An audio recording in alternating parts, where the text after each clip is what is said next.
Tonight, Australia Postal Services to Niue resume.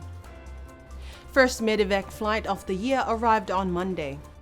Good evening, I'm Saraya Mangawa and welcome to BCN News. Leading our news tonight on Tuesday 31st of January this week, it was recorded on the Niue COVID dashboard that the island only has one active case of COVID-19. This is the first time in 9 months since May 2022 last year that the total number of COVID cases detected on the island had only one active case of COVID-19. Despite the island returning to normal, the public are still encouraged to practice and maintain precautionary COVID-19 measures. Here's more on this story.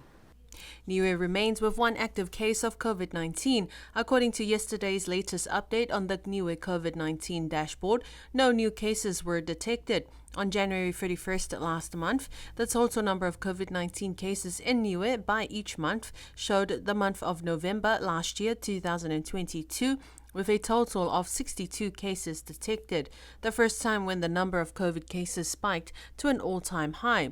In the following month of December last year, a total number of 390 cases of COVID-19 was recorded, the highest record the island has ever reached. Last month, for January 2023, the total number of COVID cases recorded had significantly dropped to 210 cases.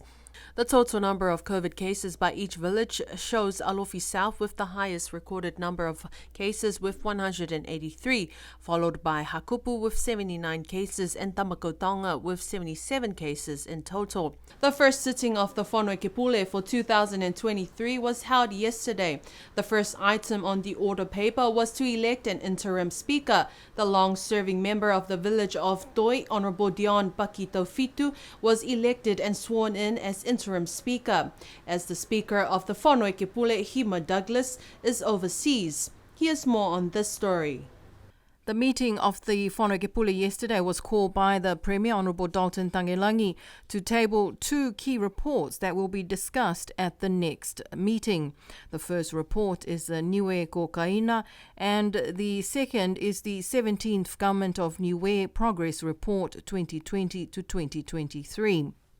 The next meeting of the Whanokepule is scheduled for Wednesday next week, the 8th of February. The last two meetings of the Whanokepule has not been broadcast live on Radio Sunshine because there is still some work to be done to connect the system in the new whānau chambers at Whalewhānau 2 directly to Radio Sunshine, something that both the BCN and the Office of the Niue Legislative Assembly are working to address as soon as possible, so future meetings can be broadcast live as they used to be. For a very long time, Niue families and friends living in Australia have not been able to send their posts to Niue, and over time this has been a growing concern for the people who are unable to send their packages due to Australia Post not sending posts to Niue. However, as of yesterday, the 1st of February, Australia High Commissioner Her Excellency Louise Allerton, in a statement to BCN News, confirmed that the Australian Postal Services will resume postal services to Niue effective immediately. During the Christmas season, Niueans living in Australia took to social media on the Niue Island Facebook page, which is the largest online community of the diaspora or Niueans abroad. They were expressing their disappointment at not being able to send their Christmas packages to their families on the island from Australia because Australia Post was not sending posts to Niue. BCN News reached out to the Office of the Australian High Commission in mid-January, asking why there was no postal services to Niue from Australia and if this will be addressed soon. In a statement, Australia High Commissioner to Niue, Her Excellency Louise Allerton, this week said that the Australian High Commission Niue is very pleased to announce that the postal services from Australia to Niue will resume effective immediately. It is understood that the postal services to Niue and many other countries, including other Pacific islands, were suspended during the pandemic. The suspension is now lifted, according to Her Excellency Allerton, saying that she is pleased to confirm The suspension of mail services from Australia to Niue has been lifted. In her statement, High Commissioner Allerton said Niue and Australia have deep people-to-people and business linkages, and she knows that many people rely on postal services to stay connected. Effective immediately, Australia Post will accept standard parcels, economy parcels, and economy air and international post registered letters from customers in Australia for carriage to Niue via New Zealand. Australia Post has advised items from Australia will take 10 to 18 business days for standard parcels and around 25 days for economy parcels and letters. Australia Post has confirmed that courier parcels and letters are not available at this time, and express parcels and letters remain suspended. A medevac flight was called in on Monday this week to transport a critically ill patient to Auckland. The flight departed after 12 midday, taking the patient and an accompanying family member. This is the first medevac of the year, and it is understood that on the flight to Niue included a locum radiographer who will be working with Niue Full Hospital in the next few weeks. The acting director of health, Peter Fetaui, told BCN News that they received confirmation on Tuesday morning that the patient arrived safely and is in hospital. The air ambulance also brought in the locum radiographer to work at the hospital for the next 6 weeks. The island's previous radiographer departed the island on yesterday's flight, and given the unpredictable situation with commercial flights from Auckland, the health department was happy to be able to get their locum to fly up on the air ambulance. After the Education Retreat 2023 took place last week, it was understood that the teacher staff shortage continues to be a great challenge for the schools, especially for Niue Primary School, says Principal Carol Edwards to BCN News on Tuesday this week, who almost sought out an SOS call to extend the starting date for the schools. As every year comes, another school term begins, and it was exactly that for the students of Niue who returned to school on Monday this week. BCN News spoke with Niue Primary School Principal Carol Edwards on Tuesday morning, where she gave insight to the school's plans and preparations for the year, looking at an environmental theme. Every year we take on an environmental theme. So this year we have chosen In Harmony with Nature, and that is a topic that we spread out throughout the 4 terms. So usually we focus on Niue as the first term, and then we go to the region in the second term, and then we go global third term, and then the 4th term we bring it back to Niue. So that is what we've got in store. We have our PLDs, which is our professional learning development for our teachers throughout the year, and that is to continue to upskill them. Although we haven't had many opportunities to go out of Niue to upskill our teachers, we are able to use the skills that we have within the school, and we learn from each other. One of the major challenges that the schools are facing with the new year back to school is teacher staff shortage. Whether the teachers are leaving on short notice or finding interest for the roles is difficult, it has become an ongoing challenge for both schools. Principal Edwards told BCN News they have been juggling with who they have at the moment to make sure every class has a teacher. Principal Edwards said that the school currently does not have a craft teacher and caretaker, but are open to those who are interested and willing for the roles to contact the school.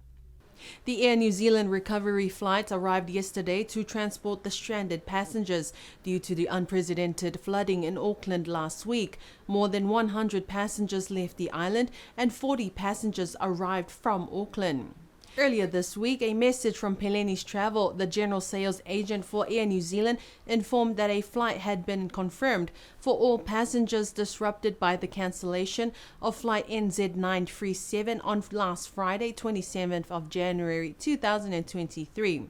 The Air New Zealand flight arrived yesterday morning, Wednesday the 1st of February, with 40 passengers and left with 106 passengers. The normal Air New Zealand schedule will resume with the flight due to arrive tomorrow. It's been some time since a student from Niue had attended a university in Australia, and this week the Australian government, through the Office of their High Commissioner, confirmed that starting next year, 2024, the Australia government will fund one student to study master's level at a university in Australia. Here's more on this story. In a media release earlier this week, the Australian High Commissioner to Niue, Her Excellency Louise Allerton, said it's an absolute pleasure to announce the expansion of our scholarships program to include study in Australia at the master's level commencing in 2024. High Commissioner Allerton said that the announcement responds to strong interest in the program from the government of Niue and prospective students. The Australia Awards Scholarship provides students with an opportunity to gain a world-class education in Australia and is about investing in Niue's future. The announcement comes at the same time as the call for applications for the 6 scholarship awards offered by Australia Awards Pacific Scholarship to study at regional institutions. Applications are invited for both the master's levels to study at any university in Australia, and for the 6 awards to regional universities are now open from and will close on the 30th of April.